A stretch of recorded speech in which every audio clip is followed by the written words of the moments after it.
Have you ever imagined yourself as a lioness in ancient Egypt? To be able to build and destroy, heal and damage, love and hate? Millions of people worshiping and fearing you? To be the sun god's daughter, the creator god's bride, and the mother of the sunrise god? If so, you might be interested in knowing more about Sekhmet, one of Egypt's most interesting and complicated gods.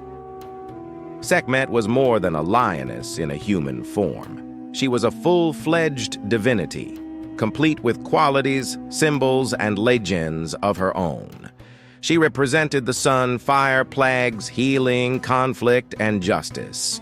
She was also known as She Before Whom Avil Trembles, the Mistress of Dread the Mauler, and the Lady of Slaughter.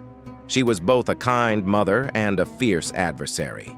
She had the ability to both transmit and cure sickness. She had the ability to both defend her people and kill their foes. Sekhmet's origins are unknown, but she appears to have been born in the Delta region, where lions were rare and enigmatic. According to some stories, she was the solar deity Ra's firstborn, produced from his own eye or breath. Others believe she was born as a manifestation of Hathor, the goddess of love and song, who assumed her appearance when she was furious or envious. In any event, Sekhmet grew up to be a strong and independent desert lioness. Ta, the deity of creation and knowledge, was Sekhmet's spouse. He was also known as the Lord who made all things, or the Maker. He was represented as a ram-headed guy or an ibis-headed man with a flail or a mallet. He was friends with artisans, architects, scribes, and painters. He taught people how to create tools, weapons, structures, books, paintings, sculptures, jewels, pottery, and jewelry. Nefertum, the deity of daybreak and scent, was the son of Sekhmet and Ptah. He was shown as a young guy holding a lotus flower or as a blue lotus blossom. He was linked to beauty, pleasure, and healing. He also supported aromatherapists, perfumers, and healers. Every morning, he brought new life into the world. Sekhmet was a mother as well as a warrior. She commanded Ra's army, which fought against his adversaries, the forces of chaos and darkness. She was also the guardian of the pharaohs, who were thought to be living embodiments of Ra. She gave them combat spirit, power, and triumph. She was frequently seen with a crimson gown, a sun disk, and a uraeus, a snake, on her head.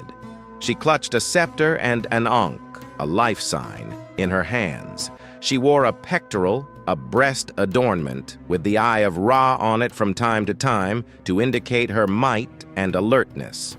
The mythology of the destruction of mankind is one of the most well-known Sekhmet myths. Ra, according to this tale, was enraged with humanity because they had rebelled against him and forgotten his commandments. He chose to punish them by dispatching Sekhmet to destroy them. Sekhmet unleashed her wrath on the world, murdering and consuming everyone she encountered.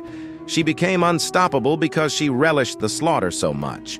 Ra quickly regretted his decision, realizing that Sekhmet would extinguish all life on the world. He attempted to stop her, but she defied him. He then devised a cunning scheme. He directed his priests to make a big quantity of beer and color it with ochre. The beer was then spilled over the fields where Sekhmet was hunting. When Sekhmet saw the red liquid, he assumed it was blood. She drank it enthusiastically till she was inebriated and passed out. Ra then returned her to his boat and sailed away. Sekhmet felt serene and tranquil when she awoke. She let go of her rage and returned to her duty as a kindly goddess. Ra was relieved, yet saddened, since he had lost part of his power and authority. He chose to leave the ground and ascend to the sky, leaving the world's control to the pharaohs. This myth demonstrates Sekhmet's dual character as both a destroyer and a healer. She was also known as the goddess of plagues because she had the ability to send or heal diseases with her breath. Doctors, surgeons, and magicians worshipped her and invoked her name for protection and healing. Women admired her as a symbol of fertility, sexuality, and empowerment. She was frequently associated with other goddesses, including Majesty, the cat goddess of pleasure and song, and Hathor, the cow goddess of love and beauty.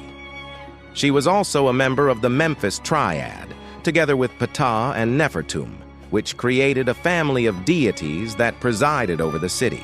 Sekhmet was a well-known and important deity in ancient Egypt. She was honored with several temples, shrines, and monuments. She was also portrayed in literature, art, and music. She instilled terror and awe, as well as love and loyalty. She was a complicated and strong person who embodied the lioness and the sun. She was Sekhmet, the sun lioness.